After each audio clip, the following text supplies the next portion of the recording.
উপনির্বাচন ঘিরে উত্তেজনা। বাগদার বিজেপি প্রার্থীর আক্রান্তের ঘটনায় এবার কড়া অ্যাকশন জাতীয় নির্বাচন কমিশনের। এবার অ্যাকশন টেকের রিপোর্ট চাইল নির্বাচন কমিশন। অবিলম্বে ফোর্স পাঠানোর কড়া নির্দেশ কমিশনের।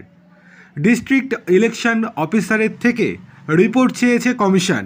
অবিলম্বে এলাকার পরিস্থিতি নিয়ন্ত্রণে আনতে ডিস্ট্রিক্ট ইলেকশন অফিসারকে নির্দেশ দিয়েছে নির্বাচন কমিশন।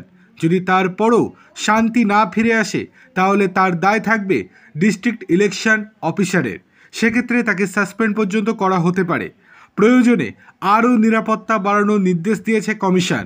সেই সঙ্গে যে ছাপ্পা ভোটের যে অভিযোগ উঠে এসেছে বিজেপির পক্ষ থেকে, সেই নিয়ে ডিস্ট্রিক্ট ইলেকশন অফিসারের থেকে রিপোর্ট চাইল নির্বাচন কমিশন এবং সেই ছাপ্পা ভোটের ভিডিও পাঠানোর জন্য নির্দেশ দিয়েছে ইলেকশন কমিশন। যদি প্রমাণিত হয়ে যায় যে খুবই ভয়ঙ্করভাবে ছাপ্পা হয়েছে, তাহলে সেক্ষেত্রে আবারও নতুন করে ভোট হওয়ার সম্ভাবনা রয়েছে, জানানো হচ্ছে জাতীয় নির্বাচন কমিশনের তরফ থেকে। দুপুর 1টা পর্যন্ত রাজ্যের 4 বিধানসভায় মোট ভোট পড়েছে 38.28%। রায়গঞ্জে ভোটদানের হার সর্বোচ্চ, ভোট পড়েছে 41.38%।